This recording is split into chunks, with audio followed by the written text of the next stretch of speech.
नमस्कार दोस्तों, जैसा कि आप लोगों ने थंबनेल में देखा होगा, जो आज की क्लास है वो कौन सी है? The base of biology. मैं क्लास 9th में पढ़ाऊँ, चाहे मैं 10th में पढ़ाऊँ, चाहे मैं 11th या 12th, मैं सबको पहला चैप्टर यही पढ़ाता हूँ, द बेस ऑफ बायोलॉजी। इससे आप लोगों के जो बायोलॉजी पढ़ने का जो दिमाग है बेटा, वो एकदम हाई पीक पे जाएगा। और ये मेरी आपसे गारंटी है, वादा है कि आपको बायोलॉजी का बी समझ में आएगा।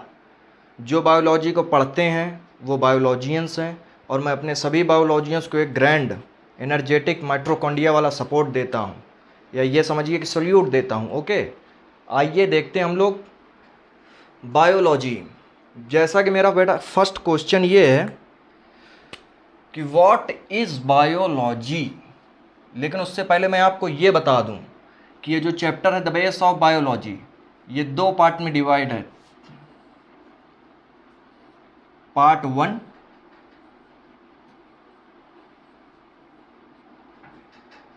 पार्ट 2। पार्ट 1 की एक अलग प्लेलिस्ट होगी, पार्ट 2 की एक अलग प्लेलिस्ट होगी। ओके, तो अभी फ़िलहाल हम लोग डिस्कस करेंगे पार्ट 1 को। तो आइए देखते हैं पार्ट 1।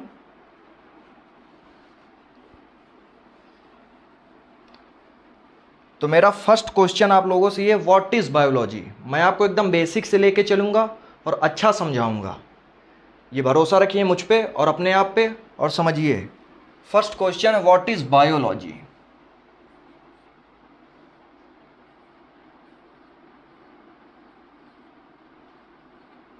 सबको पता होगा, bio means life, logy means study.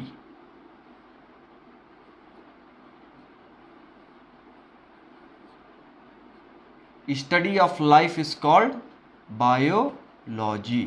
I am right? एक मैं आपको यहाँ पे बता देता हूँ बेटा कि जो प्रीफिक्स और सफिक्स, पी से प्रीफिक्स, पी से पहला, जो नाम के पहले लगे वो है प्रीफिक्स, जो नाम के बाद में लगे वो है सफिक्स। अगर नाम के लास्ट में सफिक्स आ रहा है लॉजी, तो इसका मीन्स है स्टडी। ओके, आइए यहाँ पे हम लोगों ने बायोलॉजी को देखा। Bio means life, logy means study. The study of life is called biology. तो इसकी डेफिनेशन देखते हैं। The branch of science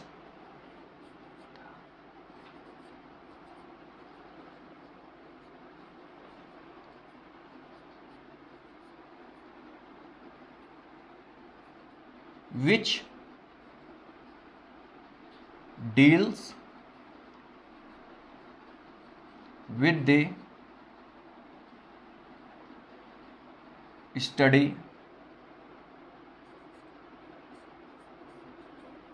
study of life, living process,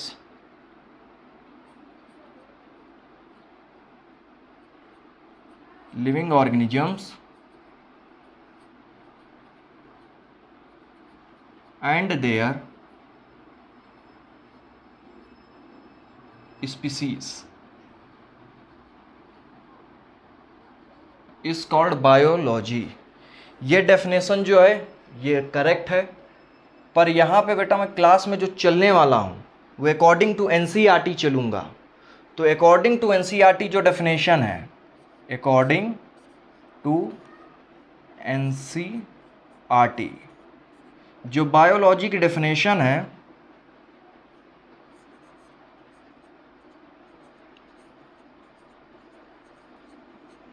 वो है biology is the study of life form और living process. Living process,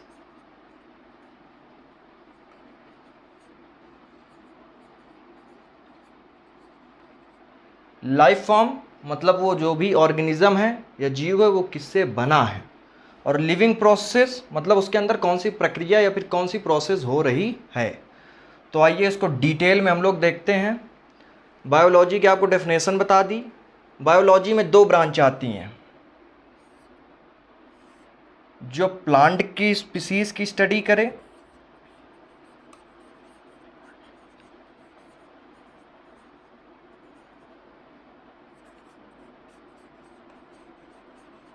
वो branch है botany. और जो एनिमल के स्पीसीज की स्टडी करे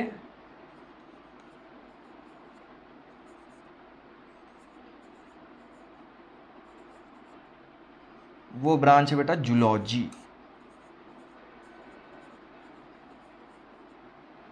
मैंने आपसे कहा मैं आपको एकदम बेस से लेके चलूंगा और आपको बेस से ही समझ में आएगा। ये बेसिक नॉलेज है, बेसिक से आप चलिए। इंसान बेटा जीरो से हीरो बनाता है, लेकिन मैं आपको एक लेवल ऊपर बनाऊंगा, जीरो से प्रो। आप हमारे साथ बने रहिए, आपको मज़ा आएगा। अब इसके आगे बढ़ते हैं, क्या सिनेरियो है देखते हैं।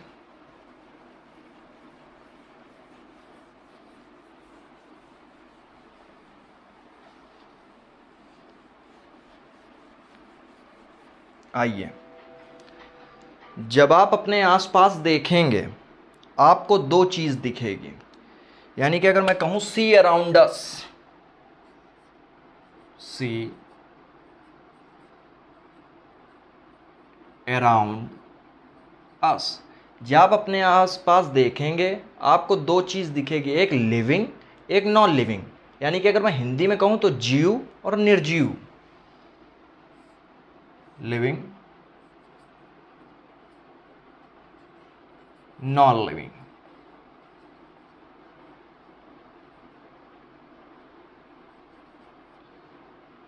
हिंदी में यह है जीव और यह है निर्जीव।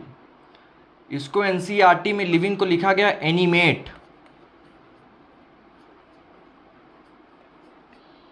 और इनएनिमेट।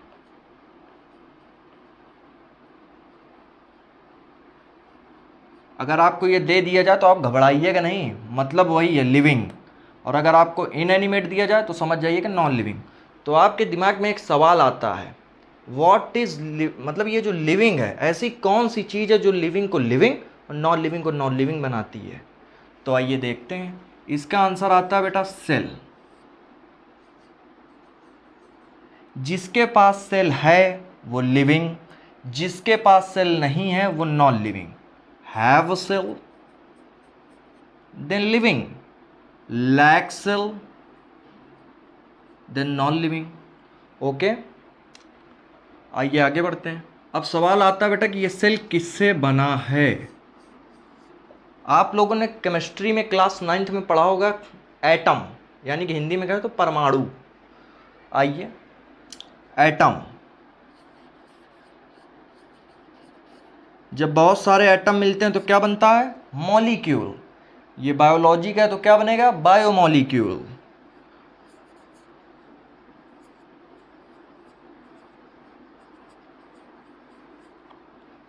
ये क्लास 11th में चैप्टर है बायोमॉलिक्यूल फुल। जब मैं प्लेलिस्ट बनाऊंगा class 9th 10th 11th 12th तब उसमें ब्रीफ डिस्कशन करेंगे इसके बारे में। जब बायोमॉलिक्यूल्स मिलते हैं तो क्या बनता है, सेल ऑर्गेनल्स।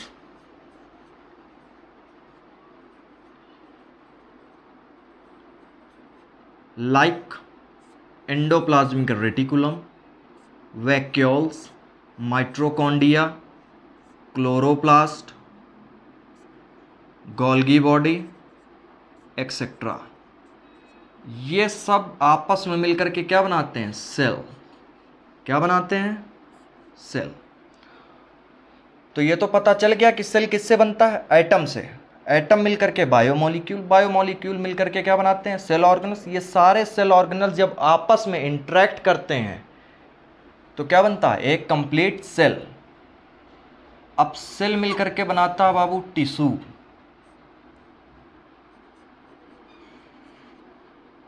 बहुत सारे सेल जब मिलेंगे तो क्या बनेगा, टिश्यू। बहुत सारे टिश्यू जब मिलेंगे तो क्या बनेगा, ऑर्गन।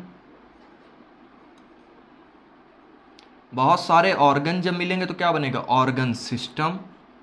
बहुत सारे ऑर्गन सिस्टम जब मिलेंगे तो क्या बनेगा, एक कंप्लीट ऑर्गेनिज्म। लाइक मी, आप सब लोग क्या एक कंप्लीट ऑर्गेनिज्म। वैसे भी हम लोग ऑर्गेनिज्म नहीं, हम लोग एक लिविंग बींग्स हैं। ओके, तो क्या बनेगा, एक बॉडी बनेगी, यानी कि कंप्लीट ऑर्गेनिज्म बनेगा। या फिर कहते हैं, मैं बॉडी लिखे दे रहा हूं, ऊपर ऑर्गेनिज्म। ये जो कंप्लीट ऑर्गेनिज्म बना है, जब बहुत सारे हम ही लोग हैं, जैसे कि होमोसेपियंस हैं, ह्यूमन बींग्स हैं, बहुत सारे जब ह्यूमन बींग्स मिलेंगे तो क्या बनेगी? पॉपुलेशन।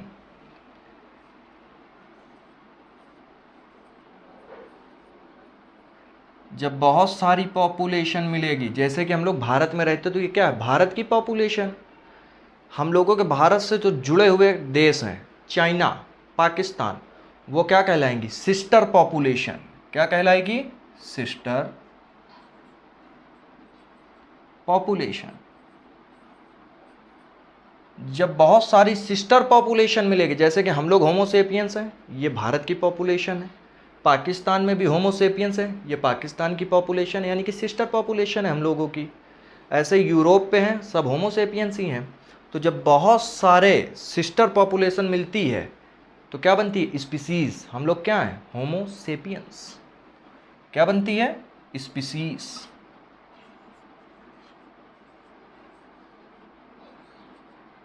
अब बहुत सारी स्पीसीज बनेगी, जैसे कि आंट हो गई, उसकी भी स्पीसीज हैं। आपका ये हो गया, क्या कहते हैं, प्लांट्स, प्लांट्स में भी बहुत सारी स्पीसीज हैं। सोलेनम टुबरेसम, ये साइंटिफिक नेम है बेटा पोटैटो का, तो पोटैटो की भी ये स्पीसीज है।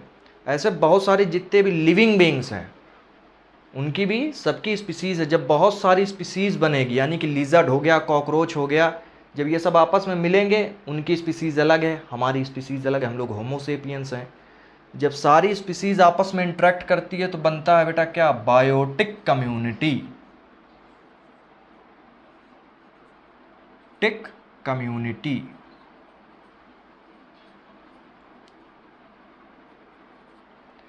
बायोटिक कम्युनिटी जब इंटरेक्ट करती है एबायोटिक कम्युनिटी से, जैसे कि लाइट, विंड, वाटर, हम लोग बायोटिक हैं, लिविंग हैं। अगर हम लोग पानी ना पिए तो कितने दिन जिंदा रहेंगे? ज़्यादा दिन नहीं रहेंगे। तो एक तरीके से हम लोग अपने नॉन लिविंग थिंग्स में क्या है? डिपेंड हैं कि डिपेंड कि नहीं है? तो वैसे ही जब abiotic community factor, biotic community plus abiotic factor मिलकर के क्या बनता है? इकोसिस्टम।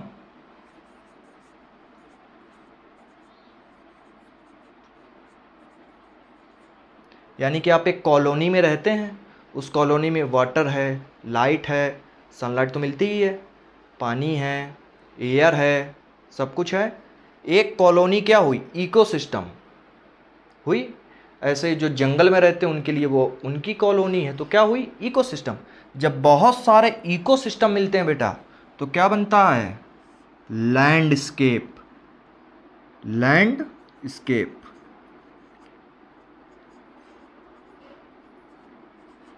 क्या बनता है? लैंडस्केप। यानी कि ये समझिए एक पूरा गांव, गांव क्या होगा? एक लैंडस्केप, विलेज। जब बहुत सारे लैंडस्केप मिलते हैं तो क्या बनता है? Biomes. Like desert, rain forest, ये सब क्या है? बायोम्स। जब बहुत सारे बायोम्स मिलते हैं तो बनता है बेटा क्या? बायोस्फीयर।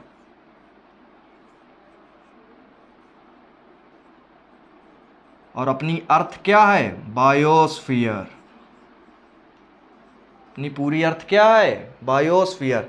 तो आप ये सोचिए कि मैं आपको इतने बेसिक से लेके चल रहा हूँ कि एक एटम से मैंने कंप्लीट एक अर्थ बना दी। ये बायोलॉजी की पावर है। आप बायोलॉजी की पावर को समझें और महसूस करें। मैं रियलिटी में आपको बायोलॉजी पढ़ा नहीं रहा हूँ, समझाने की पूरी कोशिश कर रहा हूँ। आप भी बेटा अपना 50% मुझे दें, आपको बायोलॉजी समझ में आएगी और बहुत अच्छे से आएगी। ओके, तो ये बात हो गई। एक एटम से पूरी कंप्लीट अर्थ बन गई। एटम से बायोमोलिक्यूल, बायोमोलिक्यूल से सेल ऑर्गेनल, सेल ऑर्गेनल्स मिलकर के क्या बना? Complete cell. बहुत सारे सेल्स मिलकर के टिश्यू, टिश्यू के बाद ऑर्गन, ऑर्गन के बाद ऑर्गन सिस्टम, ऑर्गन सिस्टम के बाद एक कंप्लीट बॉडी। बहुत सारे ह्यूमन बींग्स मिलेंगे, क्या बनेगी? पॉपुलेशन। बहुत सारी पॉपुलेशन मिलकर के क्या बनेगी? सिस्टर पॉपुलेशन, जैसे कि चाइना और पाकिस्तान। बहुत सारी सिस्टर पॉपुलेशन मिलकर के क्या बनेगी? स्पीसीज। स्पीसीज, बहुत सारी स्पीसीज मिलकर के क्या बनेगी? Biotic community. सब लिविंग है, बायो शब्द आ रहा मतलब लाइफ, जो लिविंग हो।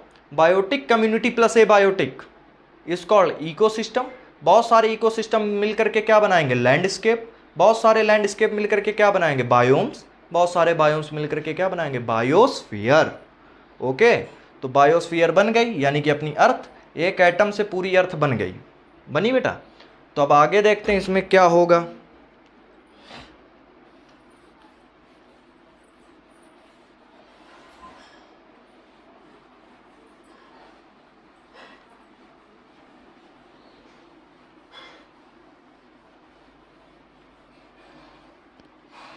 अब यहां पे बात करते हैं एक टिश्यू की।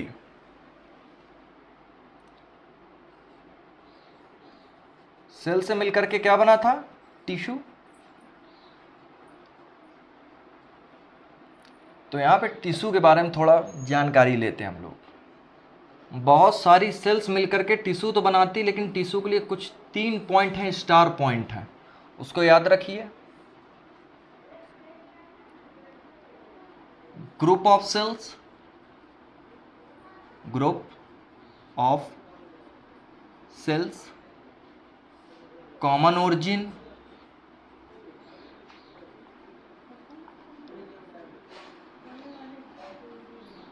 बहुत लोगों को ओरिजिन नहीं समझ आ रहा होगा, अभी बताता हूं मैं। Common function, common function. Okay, आइए कॉमन फंक्शन समझते हैं। Group of cells, common origin, common function. आप लोगों ने देखा होगा, आपके पेरेंट्स होंगे, भाई बहन होंगे, और आप भी होंगे। अगर आपके भाई बहन हैं, आप, आपका भाई और आपकी बहन, ये तीनों के लिए कॉमन ओरिजिन क्या है? आपके पेरेंट्स, यानी कि आप जहाँ से आए हैं उसको क्या कहते हैं? ओरिजिन, यानी कि वो जहाँ से आया है। आइए आगे देखते हैं फिर। जैसा कि हम सबको ही जानते हैं, एग क्या है? Single cell. और स्पर्म क्या है? Single cell. एग भी सिंगल सेल है, स्पर्म भी सिंगल सेल है। जब ये आपस में फर्टिलाइज होते हैं तो क्या बनता है? जाइगोट।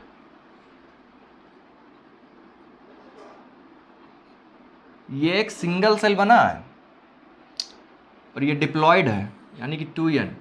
जब जेनेटिक्स पढ़ाऊंगा तब वहाँ पे बताऊंगा डिटेल में, अभी आपको बेस में पढ़ा रहा हूँ, तो बेस के हिसाब से चलिए। जाइगोट बना, सिंगल सेल। एक सेल से कितनी सेल होगी? 2 सेल। 2 से 4, 4 से 8, 8 से 16, इनको कहते हैं ब्लास्टोमर्स। क्या कहते हैं? ये जितनी भी स्टेज हैं इनको कहते हैं ब्लास्टोमर्स। ओके, आइए।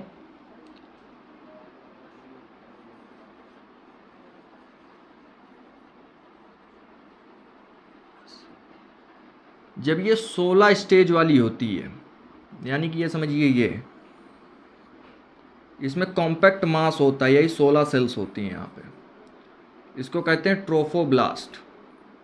आउटर कवरिंग को क्या कहते हैं? ट्रोफोब्लास्ट।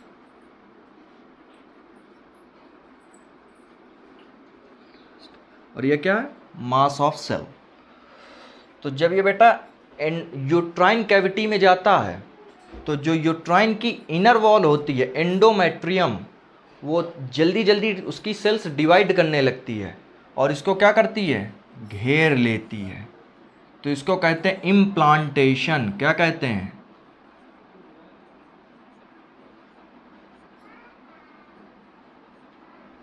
इम्प्लांट हो गया। अब ये जो मास ऑफ सेल है, ये 3 लेयर बनाती हैं। 3 लेयर कौन सी हैं ये देखते हैं। एक्टोडर्म,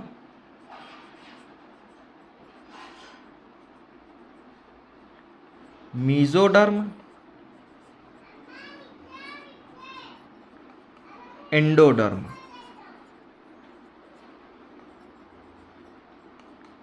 और इन तीनों लेयर को क्या कहते हैं? Germ layer. क्या कहते हैं? जर्म लेयर कहते हैं बेटा।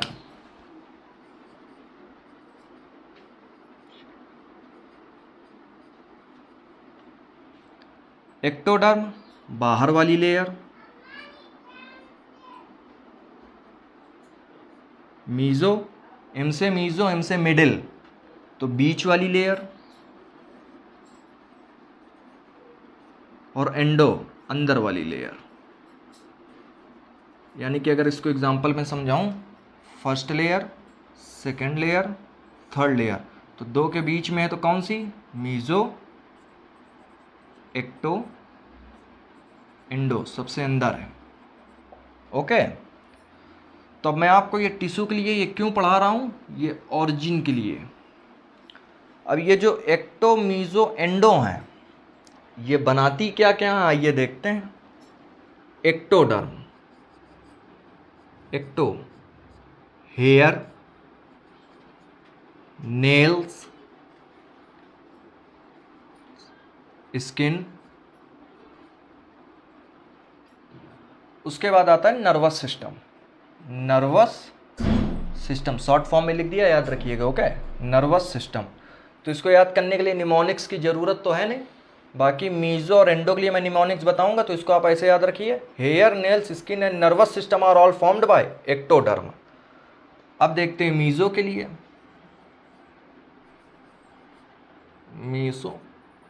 मीसोडर्म के लिए निमोनिक्स देख लीजिए पहले आप। मीसो एक ऐप है, उसको सबको याद होगा, शॉपिंग करते हैं उसी से। तो जो मीसो ऐप है इसी में निमोनिक्स है, मीसो, MSC, लियो। अब देखिए जरा, मस्कुलर सिस्टम,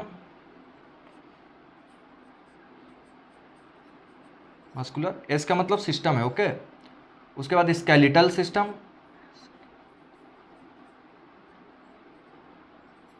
उसके बाद सी है यानी कि सर्कुलेटरी सिस्टम,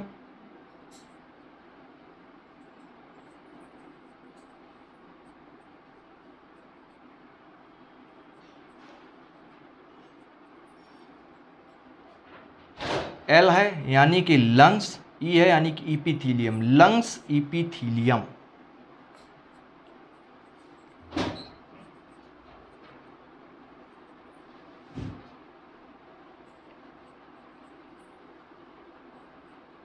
लंग्स इपीथीलियम। अब इपीथीलियम बता दूं, जैसे कि मान लो पाइप है, ये क्या है, पाइप। तो जो इसकी बाहर की लेयर होगी क्या होगी, आउटर इपीथीलियम। एक इनर की जो लाइनिंग होगी, लाइनिंग कहते बहुत पतली होती बारीक लेयर, तो इसको क्या कहते हैं, इनर लाइनिंग, यानी कि इनर इपीथीलियम। ठीक, तो ये तो भैया हॉलो है, तो इसमें दो इपीथीलियम पाई जाती। मान लो एक सॉलिड है, तो सॉलिड में सिर्फ और सिर्फ आउटर इपीथीलियम होती है, ये हॉलो का केस है। और ये क्या है, सॉलिड का केस है।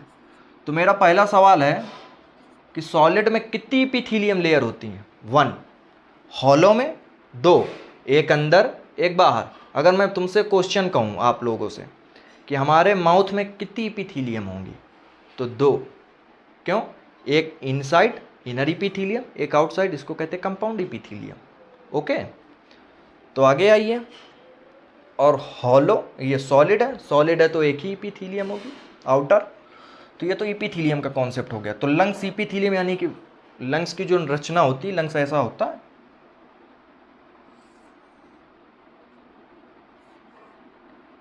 ये अंदर से तो हॉलो होता है, तो एक जो बाहर की लेयर होगी वो क्या होगी, आउटर इपीथीलियम, और अंदर वाली इनर इपीथीलियम। ओके, तो लंग्स की इपीथीलियम की ओरिजिन क्या है, मीजो। तो निमोनिक्स आप याद रखिए, मीजो, MSC, लियो। मीजो मतलब मीजोडर्म, एम से मतलब muscular system, skeletal system, circulatory system, lungs, epithelium, O का यहाँ कोई मतलब नहीं। ओके, अब आते हैं एंडोडर्म में। एंडोडर्म के लिए आप निमोनिक्स याद करिए, digital, endo digital, live, pain in lungs. Endo digital live pain in lungs, यानी कि ये समझिए, अगर आपको लंग्स के अंदर के देखना है तो कोई भी पेन जैसी चीज़ होती है, उसमें कैमरा लगा, जब आप उसको डालेंगे तो आपको लाइव दिखेगा मॉनिटर पे। तो वही है, एंडो मतलब अंदर, डिजिटल, डिजिटल तो है, लाइफ आपको सामने दिखेगा यानी कि मॉनिटर पे, पेन जो डाला गया, इन मतलब इनसाइड लंग्स। तो इसको याद करने का निमोनिक्स बता दी। एंडो मतलब एंडोडर्म, डिजिटल मतलब digestive system, digestive system, L से लीवर, पैंक्रियाज, और ये दोनों को आप कंबाइन करिए, इन और एल को, तो लंग्स, इनर। लंग्स के अंदर जो भी होगा वो किससे बना है? एंडो से। यहीं पे आपके जीके जीएस के क्वेश्चंस आते हैं बड़े बड़े कॉम्पिटेटिव एग्जाम में। What's the origin of hair? तो आंसर है ecto. What's the origin of muscular system? Answer है मीजो। सर्कुलेटरी ज़्यादा आता है तो सर्कुलेटरी में स्टार बना लीजिए। मीजो, एमएससी लियो, निमोनिक्स आपके पास है, सामने इसके लिए आपके पास निमोनिक्स है। आपको लिखना हो तो आप स्क्रीनशॉट ले लीजिएगा। अब इसके आगे बढ़ते हैं। आपको मैंने ओरिजिन बता दी। अब जैसे कि यहाँ पे आप देखिए, मस्कुलर सिस्टम, लंग्स और इपिथीलियम, ठीक। अब मैं आपको एग्जांपल दिखाता हूँ। ग्रुप ऑफ सेल्स हो गए, बहुत सारे सेल्स हैं, कॉमन ओरिजिन है, कॉमन फंक्शन है। अब मैं आपको टिश्यू क्रिस्टल क्लियर कर दूं, रफ करें फिर, आइए आगे।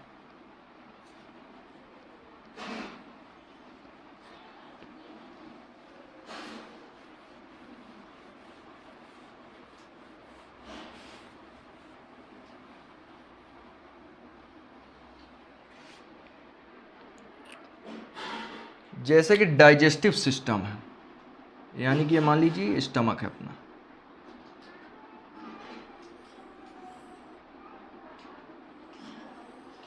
स्टमक, ये क्या है?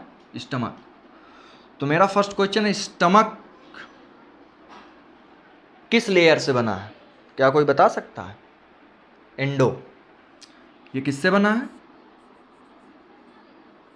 एंडो। यानी कि बहुत सारी सेल्स से है, यानी कि एंडो की, यानी कि लेयर होती है उसमें बहुत सारी सेल्स होती है, वही डिवाइड करके क्या बनाया? स्टमक।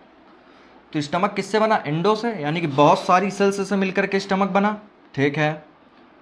ओरिजिन क्या है? एंडो है, यानी कि ग्रुप ऑफ सेल्स हो गया। ओरिजिन, सब सेल्स की ओरिजिन क्या है? एंडो। उसके बाद ये कंप्लीट क्या बना है? एक ऑर्गन। क्या बना है? एक ऑर्गन। स्टमक क्या है? एक ऑर्गन। और ये जितने भी सेल्स होंगे सब क्या करेंगे? Common function, common function. अब कॉमन फंक्शन क्या है? फूड आया, जैसे ही फूड आपके स्टमक में गया तो उसमें कुछ ना कुछ बैक्टीरिया गए होंगे, कुछ इम्प्योरिटीज़, तो HCl रिलीज होगा, सब क्या हो जाएंगे? आपका फूड एकदम क्लियर हो जाएगा। तो इनका सबका कॉमन फंक्शन है, इमल्सिफिकेशन करेंगे। तो ये आपको समझ में आया? टिश्यू, बहुत सारी सेल्स मिलकर के क्या बनी? टिश्यू। कैसे बनी? Common origin, group of cells, common function. Okay, तो ये टिश्यू के बारे में डिटेल में स्टडी हो गई है। अब हम लोग आगे बढ़ते हैं। जो हम लोगों ने कंप्लीट ऑर्गेनिज्म बनाया था, जो हम लोगों ने कंप्लीट ऑर्गेनिज्म एक बना दिया था, मेरा क्वेश्चन है उस कंप्लीट ऑर्गेनिज्म की स्टडी साइंस की किस ब्रांच में होती है? तो जाहिर सी बात है बायोलॉजी में होती है। अकॉर्डिंग टू एनसीईआरटी बायोलॉजी की हमने आपको डेफिनेशन बताई थी। इंसान कहता फिजिक्स और केमिस्ट्री में डेरिवेशन होता है, आज आप लाइव डेरिवेशन देखिए बायोलॉजी के, दिखाता हूँ आपको। जितना पढ़ाया है इसी से डेरिवेशन है। आइए देखें हम लोग ऑर्गेनिज्म, या फिर मैं कह दूं living beings. Living beings, living beings, इसकी स्टडी कहाँ होती है? बायोलॉजी में। बायोलॉजी में स्टडी कैसे होती है? लाइफ फॉर्म और लिविंग प्रोसेस, यानी कि किससे बना, आई एम राइट, और उसके अंदर कौन सी प्रोसेस हो रही हैं। Life form,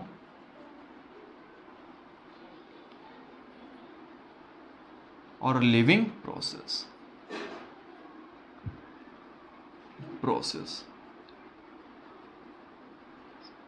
life form, late us suppose हम ही लोगों को ले लीजिए, आप अपने आप को, आप किससे बने हैं?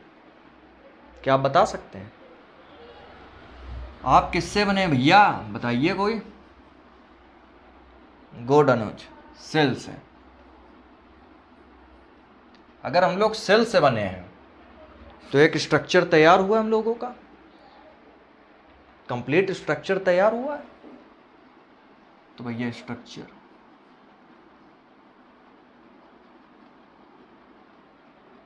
यूनिट, यूनिट मतलब छोटी इकाई, ठीक। हम लोग बने हैं सेल्स से, यानी कि एक स्ट्रक्चर तैयार हुआ, यानी कि structural unit. Live living process में क्या आता है? डाइजेशन, रिप्रोडक्शन,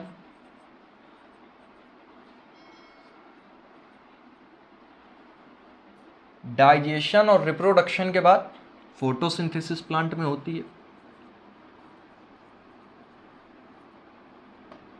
फोटोसिंथेसिस के बाद रेस्पायरेशन।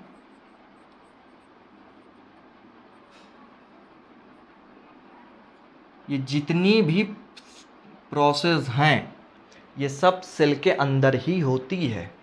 आप ये मत सोचना कि ये डाइजेशन है तो स्टमक में होता है, नहीं। रियलिटी में कहाँ होता है? स्टमक में फूड गया, डाइजेशन होगा सेल के अंदर, जो स्टमक के अंदर की सेल्स होंगी। और स्टमक में डाइजेशन, स्टमक डाइजेशन नहीं करता, स्टमक के अंदर की जो सेल्स हैं वो क्या करती हैं? डाइजेशन। तो ये सेल्स काम करेंगे डाइजेशन का। रिप्रोडक्शन में आपका स्पर्म और ओवा क्या है? सेल। फोटोसिंथेसिस में जब आप हायर क्लास में आएंगे, अभी मैं जब मैं प्लेलिस्ट बनाऊंगा क्लास 11th और 12th के, तब तो और मज़ा आएगा, डिटेल स्टडी होगी फोटोसिंथेसिस पे। रिस्पायरेशन, आपने खाना खाया, ऑक्सीजन की प्रेजेंस में एनर्जी रिलीज हुई, ऑक्सीजन की प्रेजेंस में आपके खाना क्या हुआ? कंबशन हुआ, यानी कि ब्रेक डाउन। जब वो ब्रेक डाउन हुआ, कहाँ हुआ? सेल्स के अंदर। तो एनर्जी बनेगी किस फॉर्म में? एटीपी फॉर्म में। कौन बनाता है एनर्जी? माइट्रोकॉन्ड्रिया। माइट्रोकॉन्ड्रिया कहाँ है? सेल के अंदर। किसके अंदर है? सेल के अंदर। तो ये भी कहाँ होती है? रिस्पायरेशन, सेल के अंदर। तो ये जितनी भी प्रोसेस हैं इनको कहते हैं बायोलॉजी में एक शब्द फिजियोलॉजी, फिजियोलॉजिकल प्रोसेस।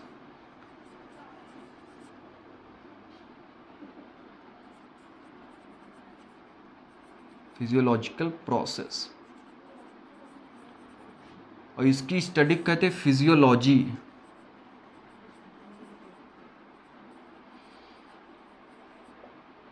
सारी प्रोसेस को फिजियोलॉजिकल प्रोसेस, इनकी स्टडी करने वाले क्या कहते हैं? फिजियोलॉजी। स्टडी क्या कहते हैं? फिजियोलॉजी, ठीक। तो इससे हम लोगों को क्या समझ में आया कि सेल के अंदर तो भैया क्या हो रहा है? लिविंग प्रोसेस, कोई काम हो रहा है, यानी कि प्रक्रिया हो रही। प्रक्रिया को क्या कहते हैं? फंक्शन। तो फंक्शनल यूनिट भी हो गई। तो यहां पे hence proved cell is the basic structural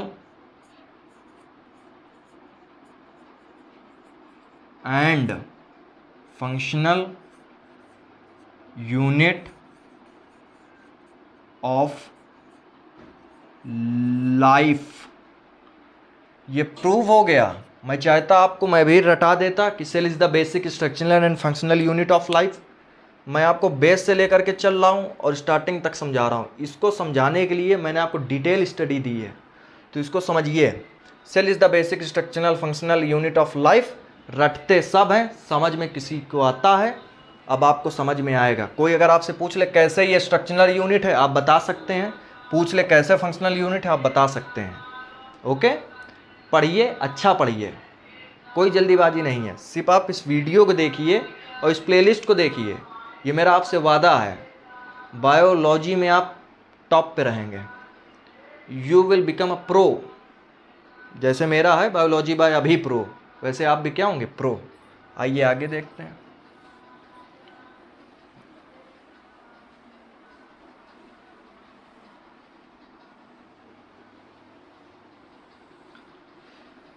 cell की डेफिनेशन पढ़ ली हम लोगों ने।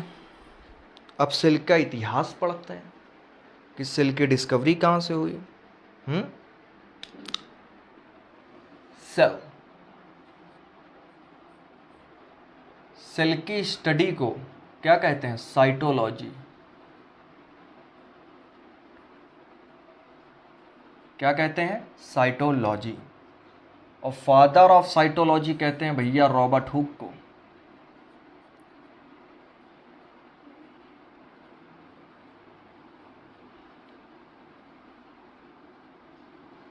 कौन है? Robert Hooke. 65 पे इनके पास उतना एडवांस लेवल का, यानी कि स्टार्टिंग का समझिए आप, इनके पास माइक्रोस्कोप था। ये समझिए जैसे कि हम लोग गार्डन में घूमते वैसे ये भी घूम रहे थे। इन्होंने एक पेड़ देखा, उसकी जो बार्क होती है, छाल जिसको हिंदी में कहते हैं, उसको निकाल करके, जब जैसे कि हम लोग खिलवाड़ा करते रहे तो वैसे इन्होंने भी किया।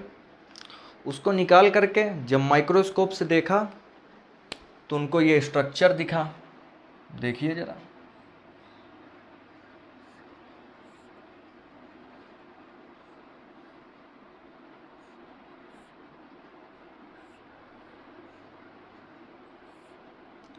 ये हनी कॉम्ब की तरह नहीं लग रहा है?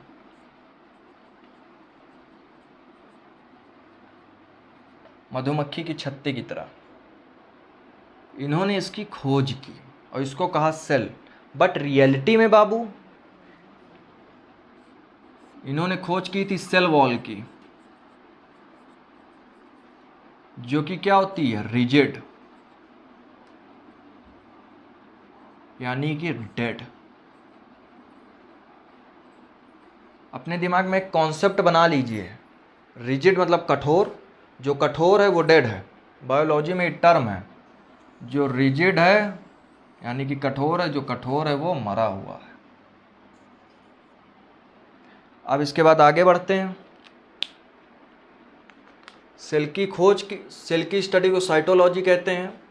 Father of cytology Robert Hooke हैं। 65 पे इन्होंने पेड़ की छाल निकाल करके जब अपने माइक्रोस्कोप से देखा तो उनको जैसे छत्ता होता है मधुमक्खी का, यानी कि हनी कॉम्ब की जैसा स्ट्रक्चर दिखा। उन्होंने इसको सेल वॉल कहा, पर उन्होंने रियलिटी में डेड सेल की खोज की थी, जो कि क्या थी? सेल वॉल, जो क्या होती है? रिजिड, रिजिड यानी कि डेड। तो भैया आंसर आता है लिविंग सेल की खोज किसने की? तो लिविंग सेल की खोज की थी हमारे महान साइंटिस्ट थे एंटोनी वैन लेeuwenhoek। इनको किरदार तो मिल गया, लेकिन दिक्कत है बेटा। आइए, एंटोनी वैन लेeuwenhoek ने खोज की थी। इन्होंने सेल की खोज नहीं की। ये जब ऐसे चल रहे थे, इनको पानी दिखा, इन्होंने उस माइक्रोस्कोप पे काम किया, उसकी फोकल लेंथ छोटी कर दी। जब आपकी फोकल लेंथ, फिजिक्स में आपने पढ़ा होगा, जब आपकी फोकल लेंथ छोटी होगी तो मैग्नीफिकेशन बढ़ जाएगा। तो जब इन्होंने उस लेंस में काम किया, उसकी फोकल लेंथ छोटी की, तो मैग्नीफिकेशन बढ़ गया। तो इन्होंने वाटर पे, कहाँ पे? वाटर में फर्स्ट लिविंग सेल की खोज की थी।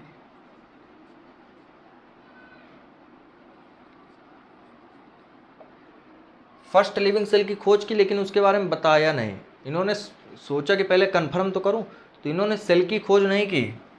यहाँ पे कर दीजिए एस, यानी कि सेल्स की खोज की। कौन कौन सी? आइए देखते हैं। RBC, sperm cell, protozoa, bacteria. ये क्वेश्चन आता है नीट पे। एंटोनी वैन लेeuwenhoek ने किसकी खोज की? आरबीसी, स्पर्म और प्रोटोजोआ और बैक्टीरिया, यानी कि सेल्स की खोज कर दी। लेकिन अब उनको फादर ऑफ साइटोलॉजी किताब मिल चुका था तो छीना तो जा नहीं सकता। काम इन्होंने भी बहुत अच्छा किया। अब आगे बढ़े हम लोग। सेल।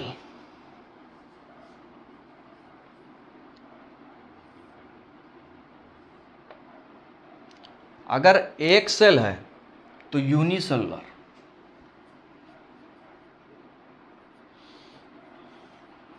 यूनिसेलुलर। बहुत सारी सेल्स हैं तो multi cellular.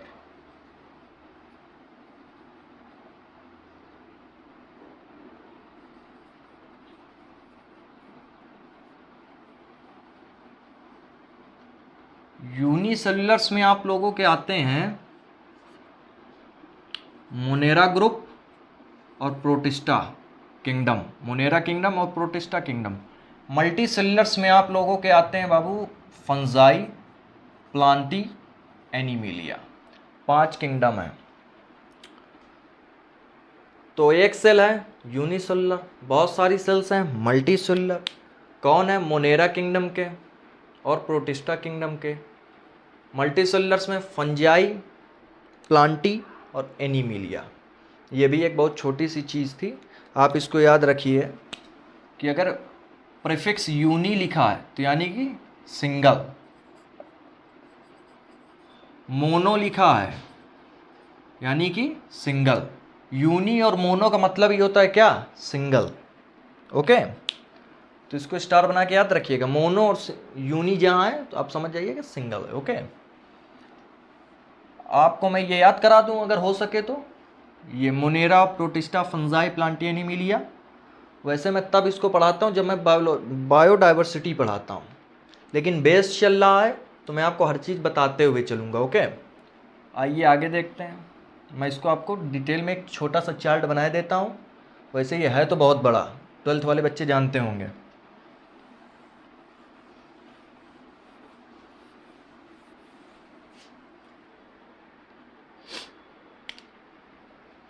Organism,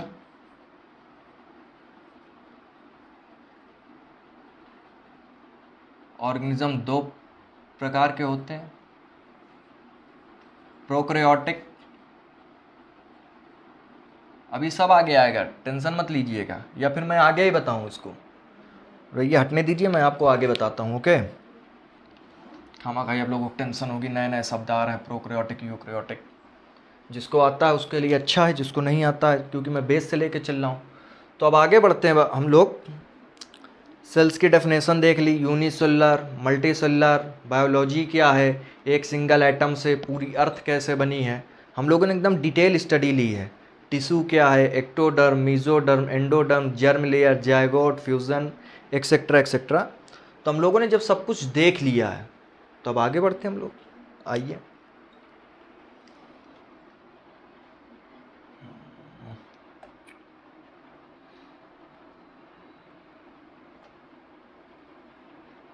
cell, cell ही पे आइए जरा एक मिनट। सेल, सेल जो है ये ग्रेट डाइवर्सिटी शो करती है, ग्रेट डाइवर्सिटी।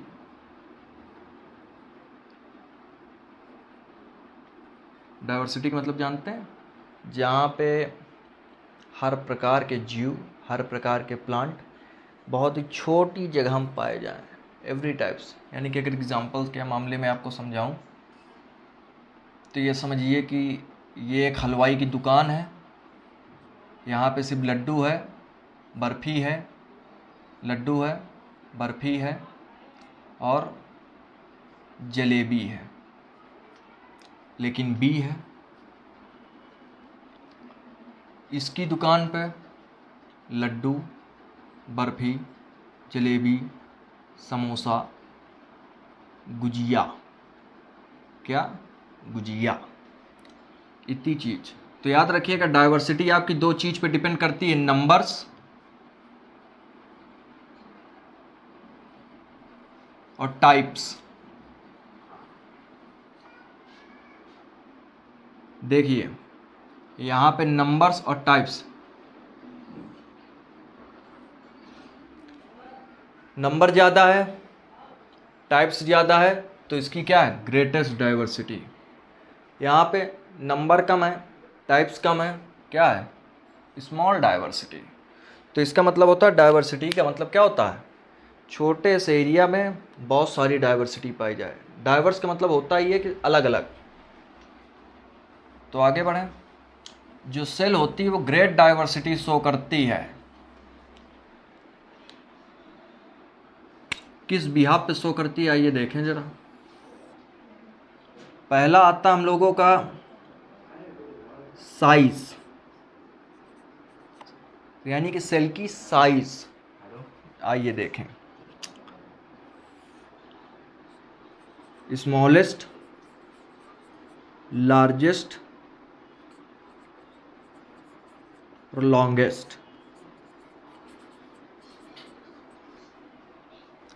जो स्मॉलेस्ट होता है इसमें दो आते हैं, माइकोप्लाज्मा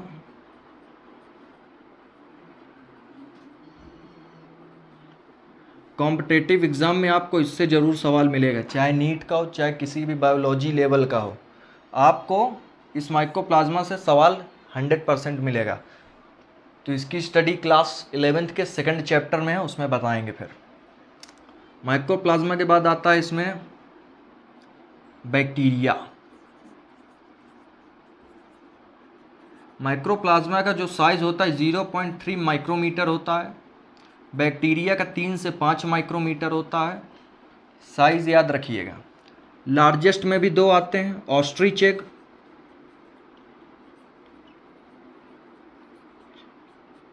और आता है आरबीसी, यानी कि हम लोगों की ब्लड सेल। आरबीसी का एक दूसरा नाम भी है इरिथ्रोसाइट्स। ओके, आइए ऑस्ट्रीचेक के बारे में आगे पढ़ते हैं। ऑस्ट्रीचेक की जो साइज होती है वो 6 इंच की होती है। 6 इंच समझते हैं ना, बड़ा, सबसे बड़ा एग, इतना बड़ा एग। आरबीसी की जो साइज होती है 7 माइक्रोमीटर। माइक्रो में चल रहा भाई, कोई टेंशन नहीं। लॉन्गेस्ट में आपकी आती है नर्व सेल। कितने की है, 1 मीटर की। 1 मीटर की रस्सी देखे हो ना, बस उतनी बड़ी होती है। ये तो भैया साइज के बिहाफ पे इसकी डाइवर्सिटी हो गई। उसके बाद आता है शेप। शेप पे round, elongated,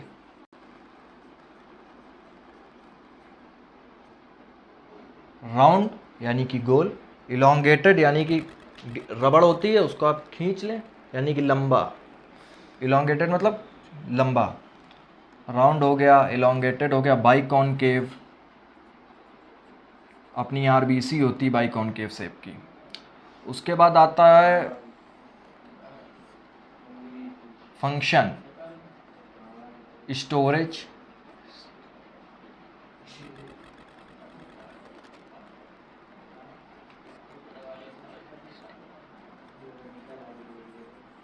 storage, protection, secretion.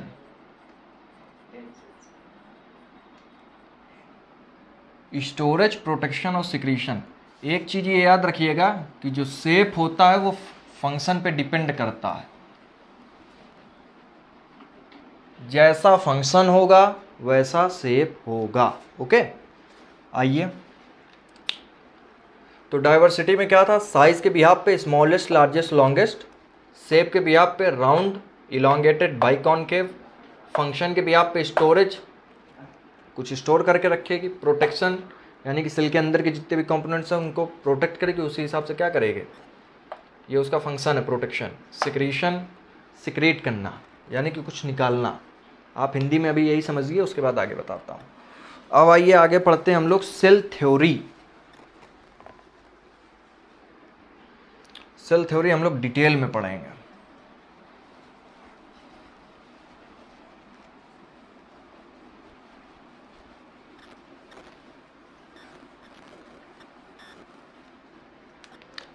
Cell theory,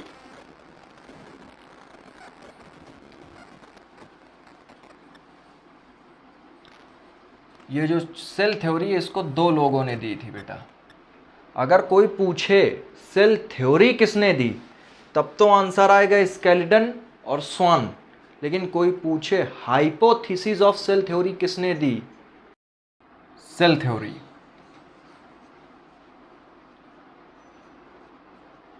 cell theory दो लोगों ने दी थी, स्केलेटन, स्वान।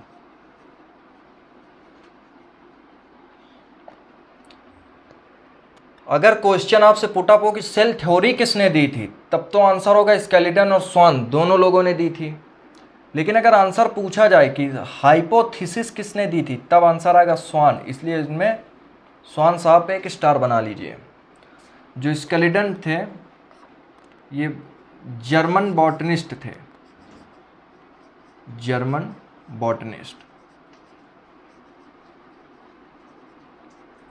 इन्होंने 1838 पे अपनी रिसर्च स्टार्ट की और उस रिसर्च में इन्होंने रिसर्च की प्लांट के ऊपर और बताया कि जो प्लांट की सेल्स हैं वो डिफरेंट काइंड्स की हैं, यानी कि प्लांट की जो सेल्स हैं वो बहुत सारे प्रकार की हैं। तो वही बहुत सारी प्रकार की सेल्स क्या बनाती हैं, बहुत सारी टिश्यू।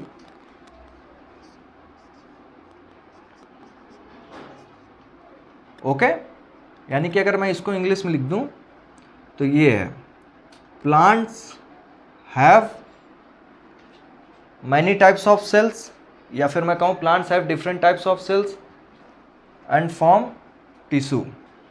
तो इसको इंग्लिश में लिखने की ज़रूरत नहीं, वॉइस रिकॉर्डिंग जा ही रही है तो आप अपना लिख लीजिएगा। ओके, उसके बाद आते हैं स्वान साहब, सबसे बढ़िया आदमी। ये थे British zoologist, British zoologist.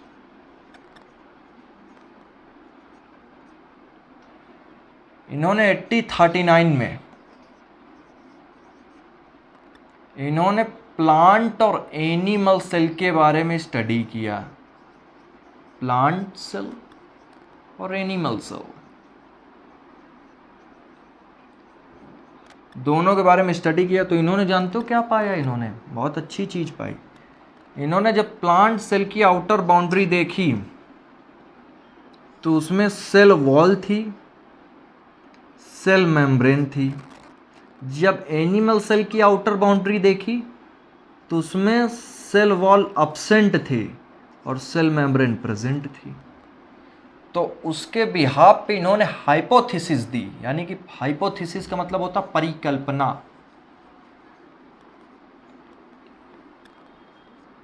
Hypothesis यानी कि परिकल्पना। तो स्वान साहब ने हाइपोथेसिस दी और दोनों लोगों ने मिलकर के क्या बताया कि सेल थ्योरी। और सेल थ्योरी क्या थी, आइए देखें। All living beings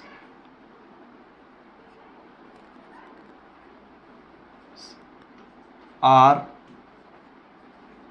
made of cells, यानी कि जितने भी लिविंग बीइंग्स हैं, यानी कि जीवित प्राणी, वो सब किससे बने हैं, सेल्स से। और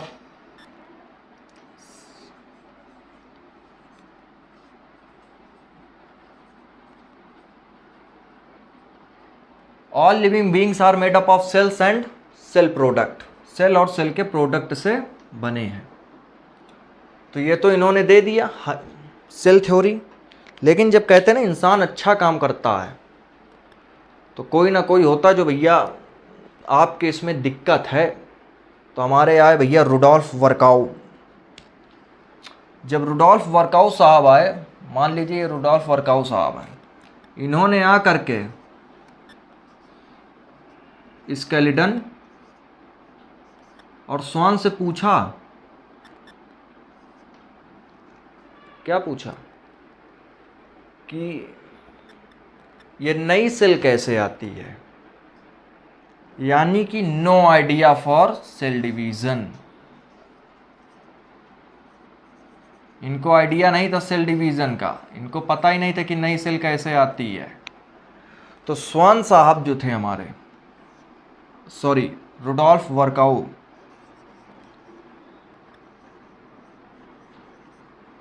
वर्काउ साहब, इन्होंने 1855 1855 में बताया। पहले तो यही कहा, इन्होंने मॉडल सेल थ्योरी दी थी। क्या दी थी? Model cell theory. क्या कहा? यही शब्द कहा कि all living beings are made up of cell and cell products. उसके बाद इन्होंने बहुत अच्छी लाइन कही, और इसीलिए बायोलॉजी मुझको अच्छी लगती है। क्यों? क्योंकि शब्द ही इतने अच्छे हैं। देखिए,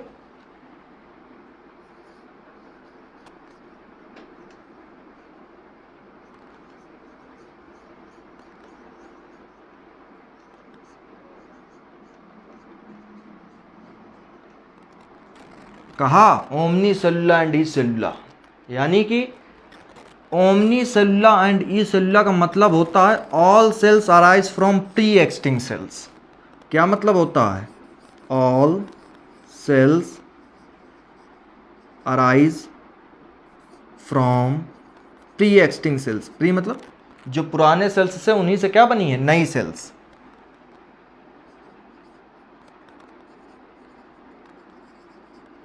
all cells arise from pre extinct cells, ये इन्होंने दे दिया। तो मॉडल सेल थ्योरी किसने दी? रुडोल्फ वर्काउ ने। कब दी? 1855 पे। सेल थ्योरी किसने दी? स्केलिटन और स्वान ने। सेल थ्योरी की हाइपोथेसिस किसने दी? स्वान ने। तो ये सेल थ्योरी का तो भैया कार्यक्रम खत्म। आइए ओवरव्यू देखते हैं हम लोग।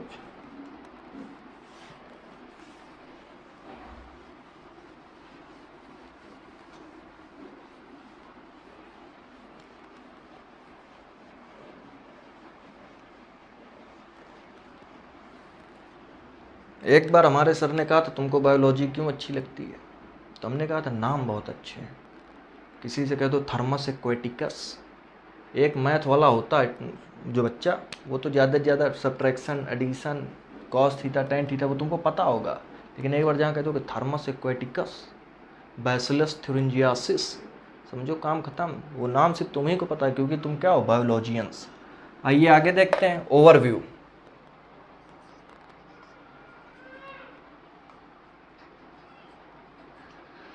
भैया जब सेल थ्योरी दे दी गई, सबने कहा ये सही है कि गलत, तो इसके लिए क्या किया गया? ओवरव्यू। आइए ओवरव्यू देखते हैं हम लोग।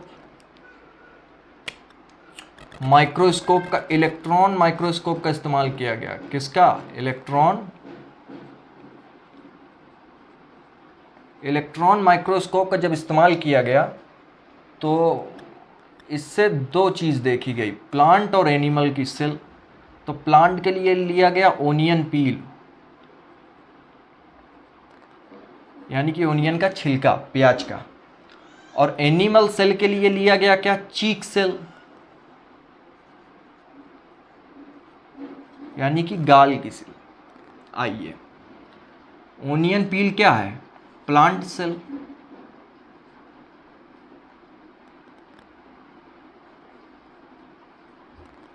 और चीक सेल क्या है? Animal cell. जब प्लांट की सेल की आउटर बाउंड्री देखी गई तो भैया उन्होंने सही कहा था। क्या पाया गया था? सेल वॉल और सेल मेम्ब्रेन।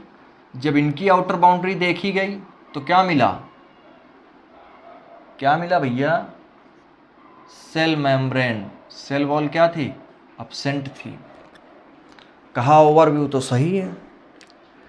जब इलेक्ट्रॉन माइक्रोस्कोप था तो कहते ना खुजली मचती है, आगे देखें और क्या होगा। तो जब इसके अंदर देखा गया, सेल के अंदर, प्लांट सेल और एनिमल सेल, यानी कि यहां पे मैं बना देता हूं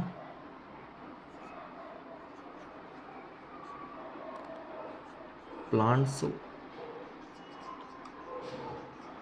एनिमल सेल। जब इन दोनों के अंदर देखा गया तो डेंस ग्रैनुलर स्ट्रक्चर दिखा। ग्रैनुलर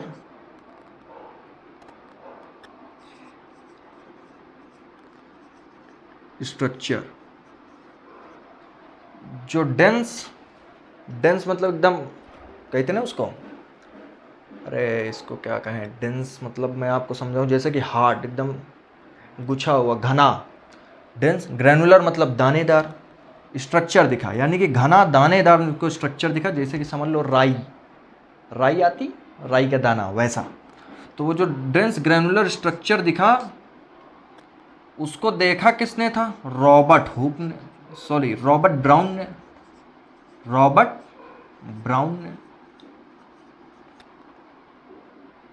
जब रॉबर्ट ब्राउन ने इस डेंस ग्रैनुलर स्ट्रक्चर को देखा, कहाँ देखा था? ऑर्चिड की रूट पे,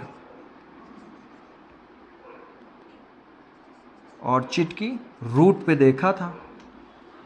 तो उन्होंने बता दिया क्या? ये न्यूक्लियस है।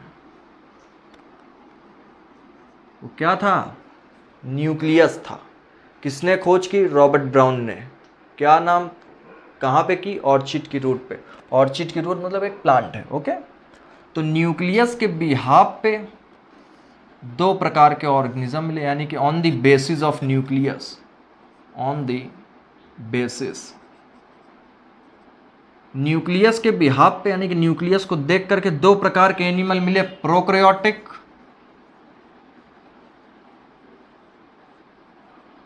और यूकैरियोटिक।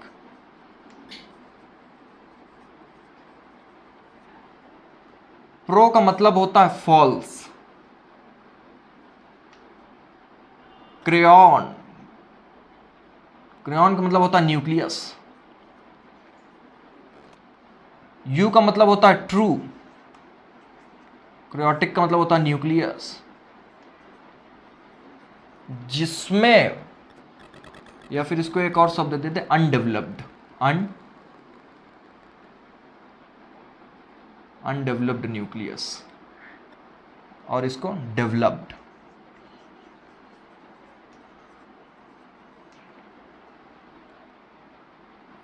इसमें न्यूक्लियर मेम्ब्रेन नहीं होती, मतलब इनकी कोई बाउंड्री नहीं है, ये हमारा है, ये कहीं पे भी जा सकते हैं, ठीक। और इनकी बाउंड्री है, क्योंकि इनके घर के लोग ही अच्छे हैं, देख रहे हो, यूकैरियोटिक, ट्रू न्यूक्लियस, तो भैया बाउंड्री तो है। तो प्रो मतलब होता है फॉल्स, फॉल्स मतलब गलत। क्रियोटिक मतलब न्यूक्लियस, जिसमें फॉल्स न्यूक्लियस पाया जाता है उसको कहते हैं प्रोकैरियोटिक, यानी कि जिसमें अनडेवलप्ड न्यूक्लियस होता है, या फिर कहें उसमें क्या नहीं होती, न्यूक्लियर मेम्ब्रेन नहीं होती। यू का मतलब होता है ट्रू, क्रियोटिक का मतलब होता है न्यूक्लियस। जैसे कि अभी आपके शब्द आएगा यू बैक्टीरिया, यानी कि ट्रू बैक्टीरिया। यू का मतलब ही होता है ट्रू, बैक्टीरिया का मतलब बैक्टीरिया। तो यू मतलब ट्रू, क्रियोट मतलब न्यूक्लियस, यानी कि ट्रू न्यूक्लियस, यानी कि डेवलप्ड, जिसमें क्या पाई जाएगी? न्यूक्लियर मेम्ब्रेन, इनकी बाउंड्री है, ठीक। तो ये तो भैया देख लिया गया कि ये तो बहुत ही बढ़िया है। तो अब मैं आपको एक यहाँ पे एक चीज़ बताता हूँ, आपको रियलिटी में सेल महसूस कराता हूँ, आइए हमारे साथ। इसी के आगे अभी कंटिन्यू करूँगा, प्रोकैरियोटिक के आगे।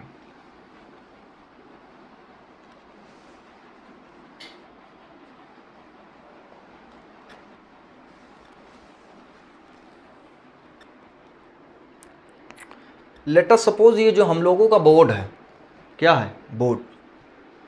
इस पूरे बोर्ड को आप एक सेल मानिए। इसकी ये जो बाहर की बाउंड्री है, इसको कहते हैं आउटर मेम्ब्रेन। ये अंदर की जो बाउंड्री है, इसको कहते हैं इनर मेम्ब्रेन। और बाकी ये जितना भी व्हाइट पोर्शन आपको दिख रहा है, इसको आप मान लीजिए साइटोप्लाज्म। क्या मान लीजिए? साइटोप्लाज्म। यानी कि अब यहाँ पे जो बात होने जा रही है, प्रोकैरियोटिक और यूकैरियोटिक की हो रही है। प्रोकैरियोटिक और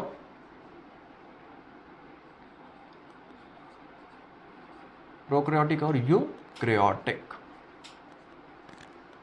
जब प्रोकैरियोटिक यूकैरियोटिक के सेल मेम्ब्रेन के अंदर देखा गया, बाहर होगी सेल वॉल, अंदर होगी सेल मेम्ब्रेन। आउटर बाउंड्री को क्या कहेंगे? क्या कहेंगे आउटर बाउंड्री को? Cell wall. यानी कि अगर मान लीजिए आप इस पूरे बोर्ड को सेल मानते हैं, तो ये जो बाहर की बाउंड्री है सेल वॉल, अंदर की जो बाउंड्री है सेल मेम्ब्रेन। तो सेल वॉल और सेल मेम्ब्रेन, यहां मैं कहना चाहता हूं कि सेल मेम्ब्रेन के जब अंदर देखा गया तो क्या दिखा? साइटोप्लाज्म। क्या दिखा? साइटोप्लाज्म। आइए देखते हैं। जब दोनों के अंदर देखा गया, यानी कि सेल मेम्ब्रेन के दोनों में कॉमन क्या है? पहले तो यही बताइए, सेल मेम्ब्रेन कॉमन है दोनों में, लिख लीजिए। सेल मेम्ब्रेन क्या है? कॉमन। तो जब सेल मेम्ब्रेन के अंदर देखा गया तो सेमी फ्लूइड, सेमी मतलब आधा, सेमी फ्लूइड, फ्लूइड मतलब पानी जो बहता है, सेमी फ्लूइड मैट्रिक्स। अभी आपके पास ग्लास हो, ग्लास में आपके पास पानी है यानी कि फ्लूइड है, उसी में आप चीनी, रसना, शरबत, नींबू जो जो डाल पाए सब डाल दीजिए, क्या बन गया? एक मैट्रिक्स, यानी कि बहुत चीज़ों का मिक्सचर है। तो सेमी मतलब आधा, फ्लूइड मतलब पानी, मैट्रिक्स मतलब बहुत सी चीज़ें उसमें पड़ी हैं। तो सेमी फ्लूइड मैट्रिक्स उसको कहते हैं साइटोप्लाज्म। क्या कहते हैं? क्या कहते हैं? साइटोप्लाज्म। सेमी फ्लूइड मैट्रिक्स को क्या कहा गया? साइटोप्लाज्म। यानी कि आपका जितना व्हाइट पोर्शन दिख रहा है ये। अब आप कहेंगे सेमी सर कैसे हुआ? तो सेमी का मतलब बता दो, जैसे कि ये पूरा क्या है? व्हाइट बोर्ड है, यानी कि इसको आपने साइटोप्लाज्म माना है। बाहर सेल वॉल, सेल मेम्ब्रेन, अंदर पूरा है साइटोप्लाज्म। अब इसी में माइटोकॉन्ड्रिया है, गोल्गी बॉडी है, एंडोप्लाज्मिक रेटिकुलम, यानी कि जितने भी सेल ऑर्गेनल्स है सब इसी के अंदर है। तो क्या हुआ? सेमी मतलब पूरा फ्लूइड नहीं है, कुछ ऑर्गेनल्स भी तो हैं, इसलिए उसको आधा कहा गया है, सेमी फ्लूइड मैट्रिक्स, जिसका नाम है साइटोप्लाज्म। इसी का बेटा इसी को कहते हैं main arena of metabolic activity. यानी कि जितनी भी मेटाबॉलिज्म होती है, अभी मैं आपको मेटाबॉलिज्म का मतलब बताऊंगा, और आज मैं मेटाबॉलिज्म का मतलब बताने के बाद ही क्लास ख़त्म करूंगा। ओके, तो आप इसको स्टार बना लीजिए कि जरा मैं अभी जरा जो एक्सप्लेन कर रहा हूँ एक्सप्लेन कर दो, उसके बाद मैं आपको मेटाबॉलिज्म का मतलब बता करके आज की क्लास को ख़त्म करूँगा। तो साइटोप्लाज्म क्या? Main arena of metabolic activity, यानी कि जितनी भी मेटाबॉलिक एक्टिविटी हैं वो कहाँ होती हैं? साइटोप्लाज्म में। तो साइटोप्लाज्म में भैया क्या तैर रहे हैं? Cell organelles. क्या तैर रहे हैं साइटोप्लाज्म में? आइए आइए,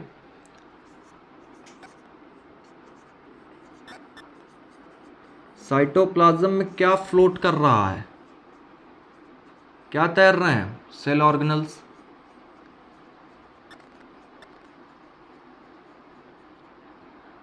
साइटोप्लाज्म में क्या तैर रहे हैं? Cell organelles. सेल ऑर्गेनल्स तीन प्रकार के हैं बेटा।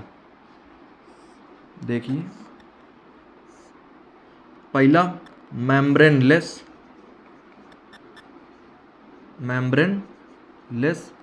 उसके बाद सिंगल मेम्ब्रेन। मेम्ब्रेन मतलब एक पन्नी टाइप, यानी कि आप ये समझिए एक गुब्बारा है, बैलून जानते हैं, बैलून में आपने वाटर भरा है, तो वो जो आपने बैलून में वाटर भरा है, वो जो ऊपर के बैलून की कवर बैलून है और अंदर पानी, तो जो बैलून है वो क्या कहलाएगा? मेम्ब्रेन।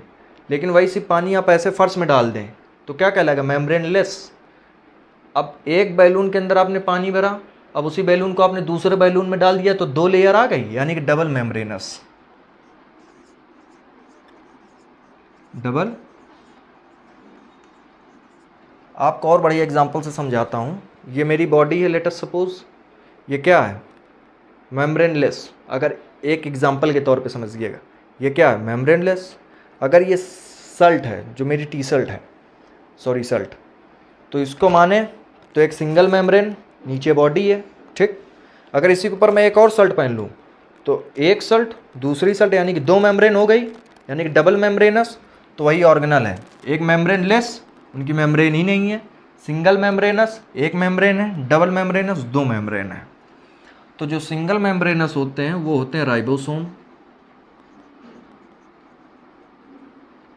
Centrosome, nucleolus.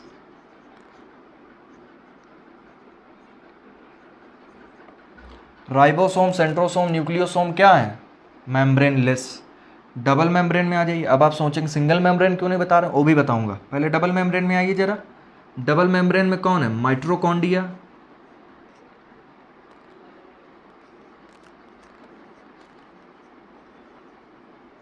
माइटोकॉन्ड्रिया के बाद क्या है? क्लोरोप्लास्ट,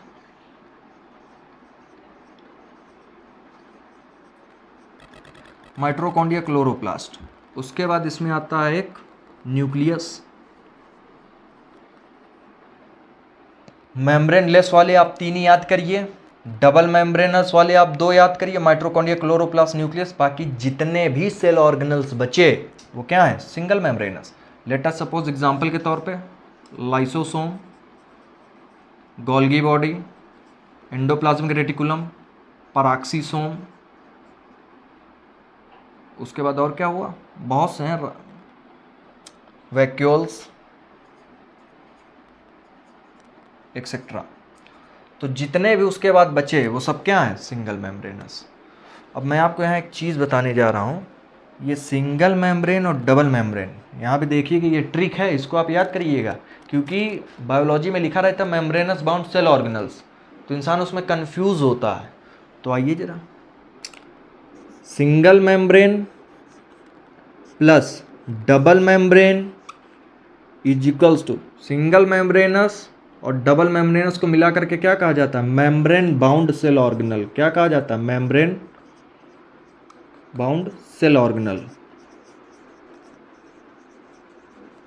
अगर आपसे कह दे मेम्ब्रेन बाउंड सेल ऑर्गेनल, तो आप ये नहीं समझिए कि सिर्फ डबल मेम्ब्रेनस है। सिंगल मेम्ब्रेन डबल मेम्ब्रेन को मिला करके क्या कहा जाता है, मेम्ब्रेन बाउंड सेल ऑर्गेनल्स। और इसको मेम्ब्रेनलेस, तो ये समझिए यूकैरियोटिक का कॉन्सेप्ट है, यूकैरियोटिक। यूकैरियोटिक में मेम्ब्रेन बाउंड, यानी कि अब मैं शॉर्ट फॉर्म में लिख दूं MBC, यानी कि membrane bound cell organelles plus membrane less cell organelles. Membrane bound cell organelles और membrane less cell organelles. Eukaryotic में मेम्ब्रेन बाउंड सेल ऑर्गेनल्स और मेम्ब्रेन लेस सेल ऑर्गेनल्स दोनों पाए जाते हैं, नोट रखिएगा इसको। और प्रोकैरियोटिक पे सिर्फ और सिर्फ मेम्ब्रेन लेस सेल ऑर्गेनल्स पाए जाते हैं। ओके, तो आपको यूकैरियोटिक बता दिया, प्रोकैरियोटिक बता दिया, मेम्ब्रेन्स के बारे में बता दिया। अब मैं आप लोगों को बताने जा रहा हूँ मेटाबॉलिज्म, और यही बता करके आज की क्लास में ख़त्म करूँगा। ओके, आइए जरा मेटाबॉलिज्म आपको समझा दें।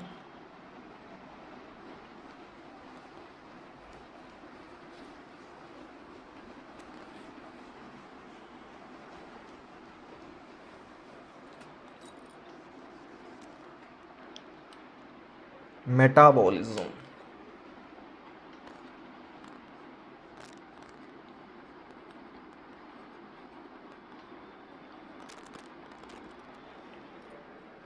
केमिस्ट्री आप लोग पढ़ते ही होंगे, उसमें बहुत सी रिएक्शंस होती हैं।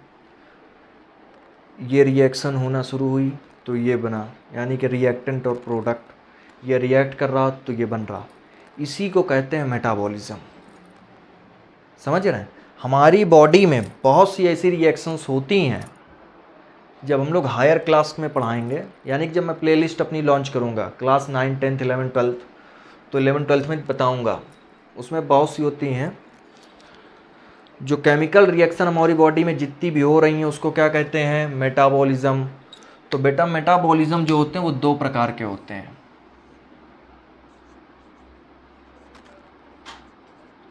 Catabolic, anabolic.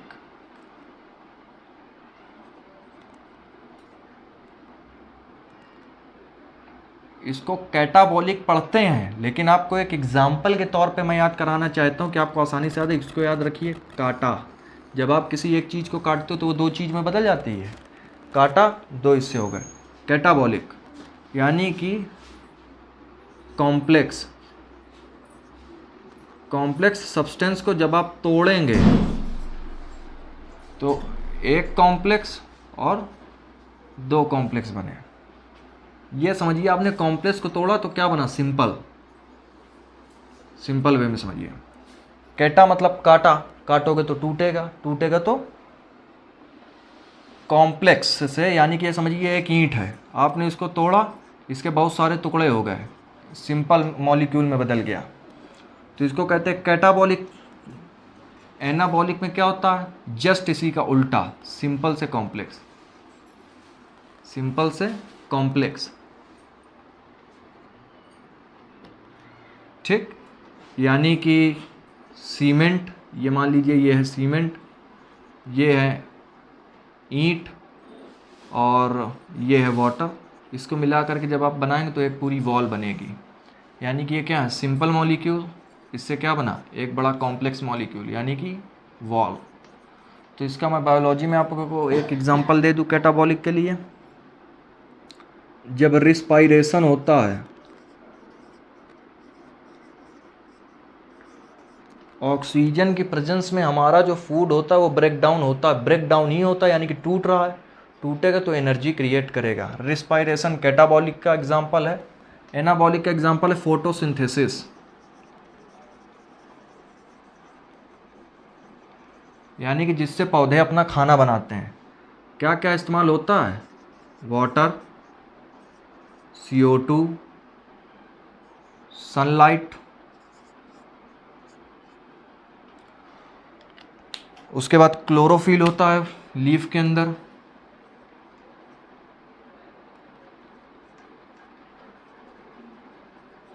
तो क्या बना C6H12O6। अब ये ग्लूकोज बन गया है। अब ये जो ग्लूकोज बना, अब इसको आपने खा लिया, इसको प्लांट भी खाएगा, कुछ स्टोर करेगा। जो स्टोर करता है उसको क्या कहते हैं, स्टार्च के फॉर्म में स्टोर कर लिया। जैसे कि मानो आपका आलू है, आलू क्या है रियलिटी में, स्टेम है।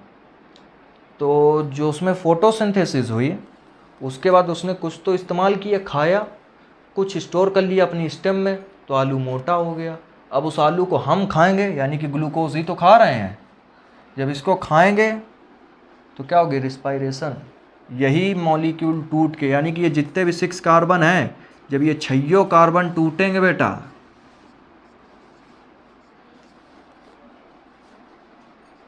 तो हम लोगों को एनर्जी मिलेगी। ये रिस्पायरेशन चैप्टर क्लास 11th में डिटेल में है। तो ये होता है आपका मेटाबॉलिज्म।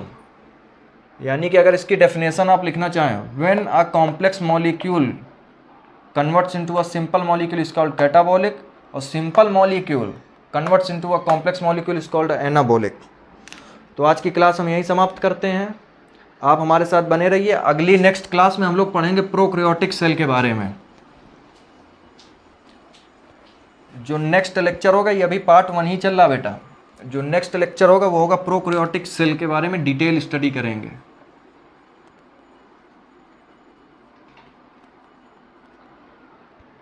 तो प्रोकैरियोटिक सेल से हम लोग नेक्स्ट अपनी क्लास शुरू करेंगे। आप हमारे साथ बने रहिए। कोई भी समस्या हो, दिक्कत हो, कमेंट बॉक्स में डाल दीजिएगा, और आपको कोई भी प्रॉब्लम हो बायो से रिलेटेड, हमसे संपर्क साधिएगा। नमस्कार।